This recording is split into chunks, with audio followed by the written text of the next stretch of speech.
إخوة الإسلام أن يكون الناس في هذه الأيام لا يكون بمعزل عن قضايا أمته أبدا، ولا يجوز لداعية أو المتكلم أن يكون في وادي والأمة في وادي آخر، إنما ينبغي على دعاة إلى الله عز وجل وعلى طلبة العلم وعلى كل المسلمين أن يتحسسوا الطريق، لأننا اليوم في مأزق خطير.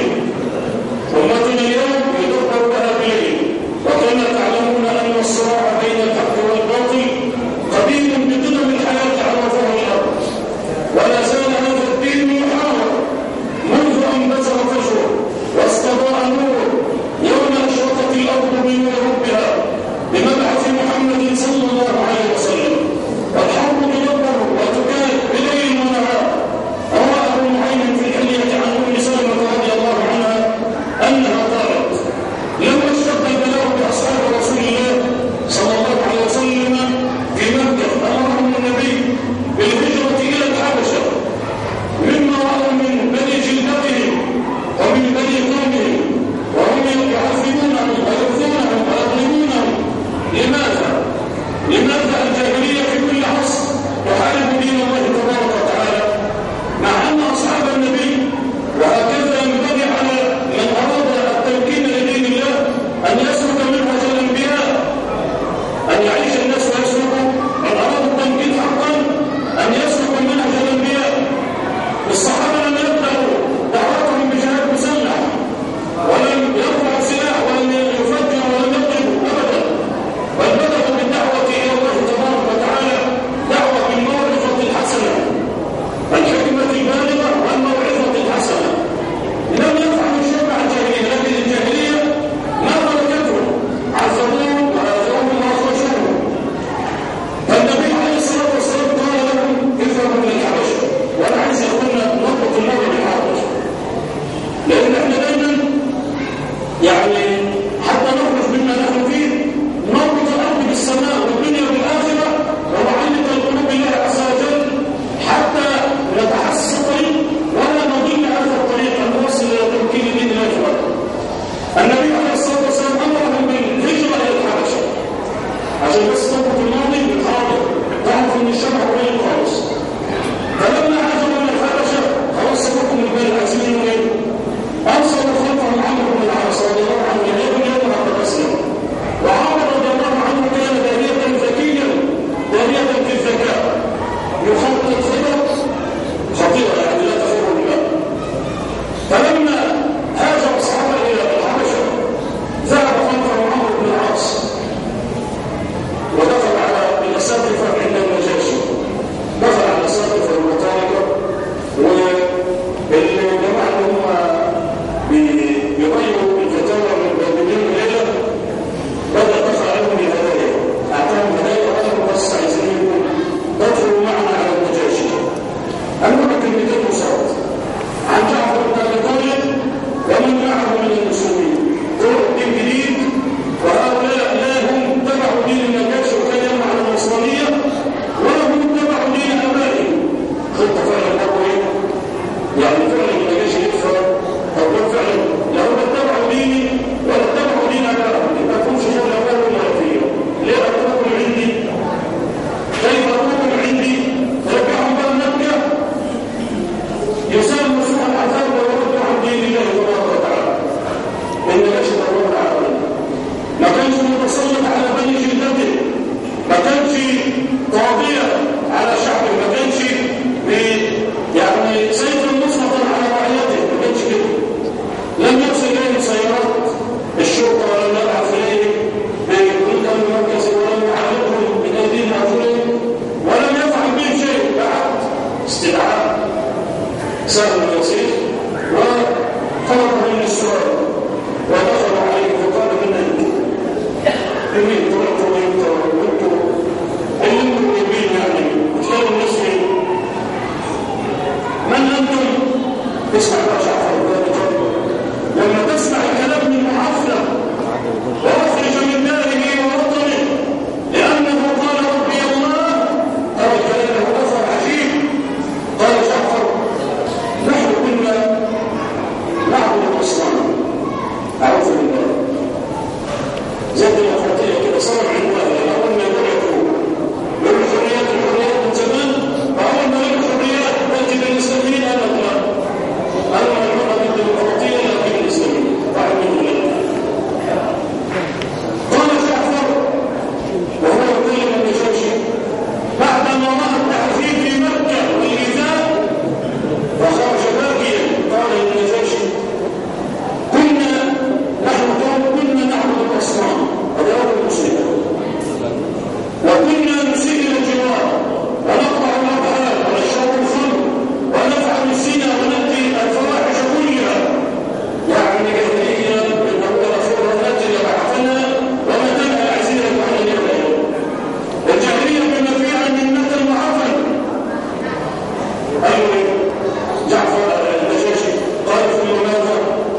دي مشكلة أخرى عشانها ويضرب ويقتل بسبب دي. والمنطق الحمد لله يقول في التحقيقات مرة مع أخ لسه ضابط في أمن الدولة بيقول له أنت مين يبني الأول بتاعه؟ قال له والله بشرب مخدرات وكنت صارع مع خطر في الأرقاض يعني كنت كذا كذا. فجيت مرة رجع الفجر للباب البيت وردت المرأة منه فالمرأة يعني جاء مني عناخ قالت روح يا ابن ربنا يهديك يا ربك ربنا يهديك أنا يخدم صدقك أنا يخدم صدقك. شوف جعفر بن أبي طالب لما النجاشي قال لهم افعلوا ما تصدقوا الغيب انتوا ناس محترمه وناس نظيفه لا تفعلوا شيء يضر اليابان بالبلاد ولا الغير افعلوا ما تصدقوا الغيب. عمرو بن العاص والغاز وفضل الله معاه قال بس ادخل على كده تانيه. ودي بقى اللي عايزه تخلي بالك لان اصحاب الدعوات لا ينبغي لهم ان يفرقوا في المنهج ولا ان يفرقوا في الثواب ابدا. مفيش تفريق في الثواب ابدا.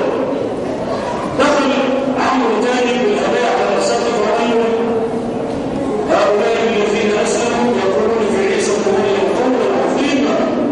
قالوا كلام في عيسى بن مريم شننوا ماذا يقولون؟ لا استدعاهم والاساتذه وقالوا على عين النجاشي ازاي يقولون في عيسى بن مريم؟ فاستدعاهم ودخل جعفر ورفض لاخوانه من المعذبين وقال النجاشي لا تقولون في عيسى بن مريم. ونظر جعفر الى ابو جعفر يعمل ايه؟ هل يغير ويبدل؟ هل يبدل كلام الله عز وجل حتى يؤمن؟ قال والله لا نقول الا ما قال الله عز وجل في كتابه. قال النجاشي ما المسيح عيسى بن مريم الا رسول قد خلق من قبله الرسل. وقرأ عليه فواتح سوره مريم وراهن على القرآن وهو إنسان من فم جعفر بن أبي طالب.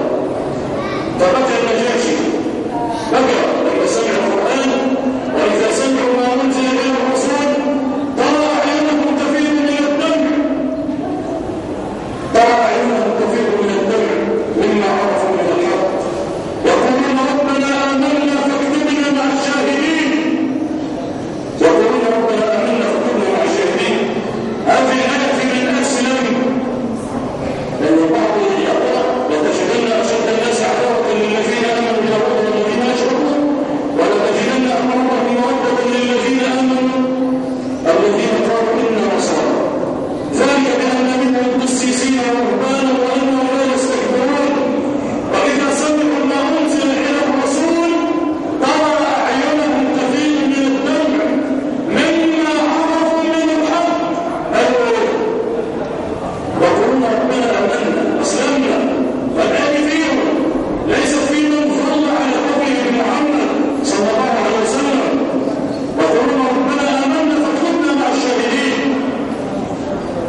فلما قرأ على النجاشي هذه الآيات إذا النجاشي يبكي ويطلق صلاحه ويقول لهم والله لا يعرف عيسى بن مريم عما تقولون غير شيء وهم زي ما قلتم والبقاء حولهم إحبار قلوبهم. ازاي انت بتقولهم على كده؟ انت ازاي تقول ان عيسى مش اله؟ وبدأوا يقلبوا عليه وحاولوا ان يخلعوه وحصل ما حدث مع النجاشي. ولذلك النبي صلى الله عليه وسلم اثبت اسلام النجاشي لانه حقا امن بالله تبارك وتعالى وقال اشهد ان لا اله الا الله وان محمدا رسول الله لكنه ثم في ملكه للمصلحه الراجعه. لكن كل اصحاب الدعوات ان التمكين يكون من القواعد وليس من خدمه العرب. ولو كان التمكين من خدمه العرب لغير النجاشي لكنه كان ملكا ولم يستطع ان يغير. قال شيخ الاسلام ابن تيميه رحمه الله ان ليس التمكين ان تملك رضا الناس. اللي فاكر ان التمكين ان هو يحكم ده مخطئ. ليس التمكين ان تملك رضا الناس ولكن التمكين ان تملك حقوقهم. هو ده التمكين الحقيقي ان تنزل الى دنيا الناس تربط الارض بالسماء وتربط الدنيا بالاخره وتعلق القلوب بالله عز وجل. اذا تكون ممكن.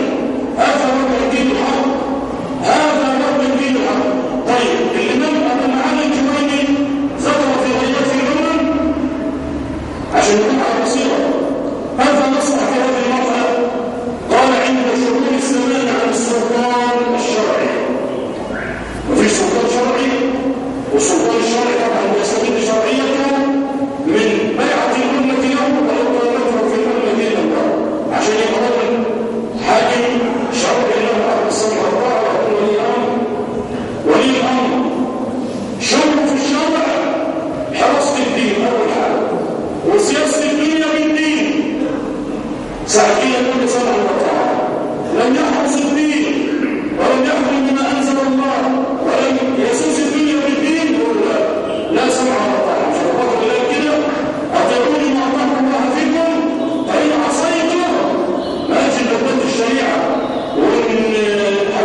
وبشركم طبعا ذلك نصر حكم بيته وفرق بينها وبين امرأته بحكم نصر.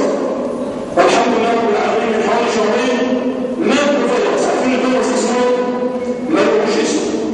أول مرة يحصل فيروس ليس له اسم، مش عارفين اسمه ايه، جاي مخصوص منه أرسله رب العالمين ليرفع حكم النبي الذي مطابق على دين ربه على ربه الذي خلقه وسواه وأنعم عليه وضراه. عارفين ايه؟ الفيروس ما حدش عارف له أي اسم، لذلك يتسمى في مركز الأبحاث بفيروس التنسيق. أول فيروس يتسمى باسمه هذا المشكل. فنقول أن الحال وهي دراسة في الدين وسياسة في الدنيا بالدين ماشي. طيب الإمام أبو علي جويني عشان لا ننسى قال عند شؤون سماع السلطان يقولنا العلماء عشان يكون لابد من تكاتفات اللي فيها ويكون في عمل جماعي منظم حتى لا تظهر الجهود والأوقات هذا، يبقى في عمل جماعي. قال عند شؤون سماع السلطان لا واجب من الواجب العام وانت قال أن يتوفى الناس حول عملهم كل قطر وكل بلد وكل قرية وكل محافظة تتدفع حول عملها يعمل ايه؟ فيلتزم شرائط العلماء. العلماء يمشي يمين يمشي يمين، يمشي شمال يمشي شمال، والعلماء يمشي شمال لأنه مش شرائط. العلماء يمشي يمين فنلتزم شرائط العلماء ونسير على رأي هؤلاء الأكابر من أهل العلم. العمل الجماعي يكون عبارة عن ايه؟ لو ان في حجر مثلا قدام المسجد، حجر كبير جدا ومش عارفين نشيله، فطلع اهل يعني الراي والمشروع قالوا الحجر ده محتاج 20 واحد يشيله وحرقوه المكان. فاتفقنا بعد الساعه 10 صباحا ان ال20 يتجمعوا يشيلوا الحجر ده من مكانه ينفعوه.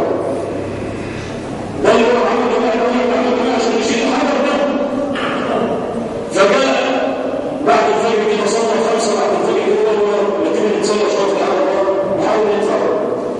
ظل يدفع في الحجر ساعه واثنين وثلاثه لحد ما تعب بعد المكان. شويه كمان جاء 10 الساعه 10 بالضبط جاء 10 عشان ايه؟ الموعد وفى في موعده. بدأوا يسيروا في الحجر ويدفعوا فيه. قالوا 5 هم معنا وما قبلنا من بعد الفجر تعب الجنين. ال10 بدأوا يدفعوا في الحجر ما اتحركش تعبوا المكان. ال5 الباقيين وال20 دول امتى؟ يوم الساعه 11 بعد ما عملوا 5 ربع الفجر و10 والساعه 10 وانتوا جايين الساعه 11 يسلموا شغلين وتعبوا. ادفعوا الحجر لا يتحرك لا يتحرك. لابد من عمل جماعي نتفق على امر من الامور ينفذ التفكير. واحد يقوم بالصلاه واحد يقوم بالخطبه واحد يقوم بالدرس. هو ده عمل جماعي ليس بدعه من القول، ليس بدعه من القول. على ذلك اهل العلم وكلام اهل العلم في هذا الباب طويل وكبير.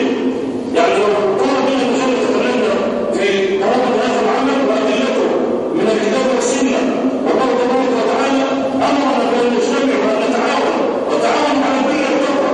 نحن لا نتعاون على المنكر. يعني يكون حد في المسجد هنا رجل ينظر في المسجد ورجل يصلي بالناس ورجل يعظ الناس ورجل يذبح صدقات. هو ده عمل جماعي، هو ده العمل الجماعي. فينبغي ان تتضافر الجهود وان يجتمع الكل على كتاب الله عز وجل وعلى سنه النبي صلى الله عليه وسلم لنحقق الواجبات ونرفع امتنا من كبوتها. الامه اللي يا اخوانا في مصطلح الطرق اما